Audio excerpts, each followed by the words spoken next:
How are you? Good. चलिए आप लोग क्लास में आ जाइए. You are the most welcome in your favourite channel. First name is Palak coaching classes and English animation. तो चलिए आज का क्लास स्टार्ट करते हैं.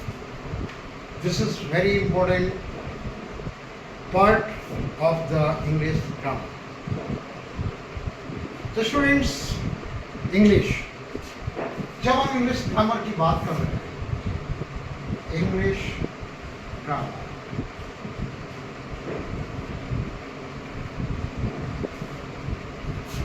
तो बच्चों पहली बात बहुत ज़रूरी है कि टेंस, आपका टेंस बहुत ज़रूरी है कि स्ट्रॉन्ग होना चाहिए. If your tenses are not strong, it means your English is very weak. You can't say your English strong. This is why if you want to make your English strong, you have to make your tenses very strong. तो आज हम बात करेंगे tenses. Tenses means time. Hindi में हम tense को कहते हैं काल यानी समय. Tenses time.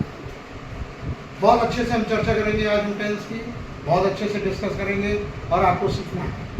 I hope you will take interest and you will listen everything very hardly and attentively. तो बात करते हैं हम टेंसेस की.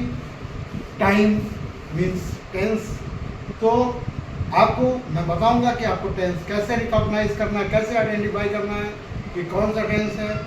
क्योंकि जब आप ग्रामर पढ़ेंगे, आप टेंस के बाद नरेशन करेंगे, कुछ भी करेंगे, तो आपको पता होना चाहिए कि ये सेंटेंस किस टेंस का है. तो बच्चों चलिए हम देखते हैं. Time means tense. Tense, time, now. Time, then.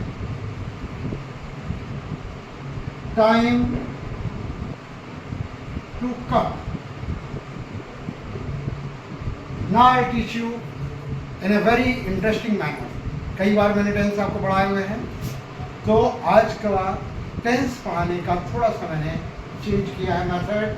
तो आप देखेंगे time now, time then, time to come. Means time now, this should be present tense, जो चल रहा है, वर्तमान काल. टाइम देन मीन्स पास्ट, तब की बात हो रही. टाइम टू कम मीन्स आने वाला, तो ये होगा future tense. Present, past, future. तो चलिए हम लोग चलते हैं टेंस की तरफ. तो प्रेजेंट नाउ. अब हम देखते हैं हमारा फर्स्ट टेंस होता है सिंपल प्रेजेंट, जिसको हम कहते हैं प्रेजेंट इंडेफिनिट या सिंपल टेंस, कुछ भी कह सकते हैं. तो इस टेंस को आइडेंटिफाई कैसे करेंगे? इसमें क्या होता है आप देखेंगे, जहां पर सब्जेक्ट,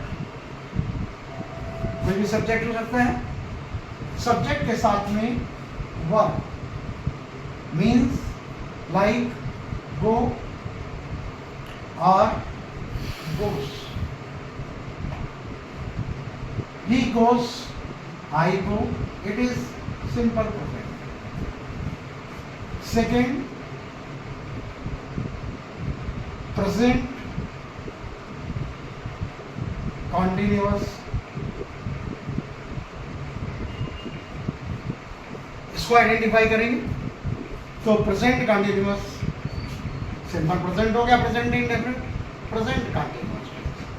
अब इसके बाद हमें देखना है कि हम सब्जेक्ट लिखेंगे प्लस कंटिन्यूअस, काम का जारी होना, यानी इज, एम, आर, कोई भी हेल्पिंग वर्ब होगी, plus going, means verb plus ING.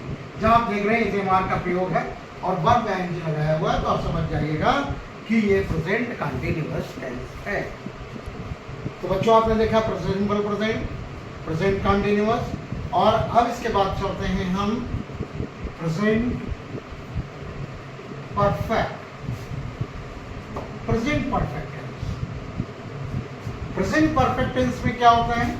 Subject, according to subject आपको यूज करना है और हैज। मीन्स प्लूरल सब्जेक्ट है, हैव लगाइए, सिंगुलर है, हैज लगाइए। और इसके बाद क्या होता है? वर्ब की third form, means go, went, gone. In this way ये हो जाता है आपका प्रेजेंट परफेक्ट। इसके बाद चौथा सेंटेंस होता है tense number 4, present continuous, present perfect continuous, present perfect continuous. पहला सिंपल प्रेजेंट या प्रेजेंट इंडेफिनिट, दूसरा प्रेजेंट कॉन्टिन्यूअस, तीसरा प्रेजेंट परफेक्ट और चौथा हो जाता है प्रेजेंट परफेक्ट कॉन्टिन्यूअस टेंस। यहाँ पे क्या होता है? हमें लिखना है सब्जेक्ट प्लस हैव और has plus being, going. Means have has के साथ बीइंग लगा करके वर्ब में आईएनजी जोड़ देंगे, तो ये हमारा हो जाता है प्रेजेंट परफेक्ट कंटीन्यूअस टेंस। तो टाइम नाउ, अभी की बात हो रही, तो सारे टेंस प्रेजेंट में और चारों के टेंस के नाम बताए गए। अब आप किसी भी टेंस में पहचानेंगे पीजे मार्क है तो प्रेजेंट कंटीन्यूअस है, हैव हैज है, वर्ब की थर्ड फॉर्म है, प्रेजेंट परफेक्ट है, हैव हैज बीन लिखा हुआ है, वर्ब में आईएनजी है। मीन्स ये आपका हो जाता है present perfect continuous tense. According to this simple present tense के बाद आपका आ जाएगा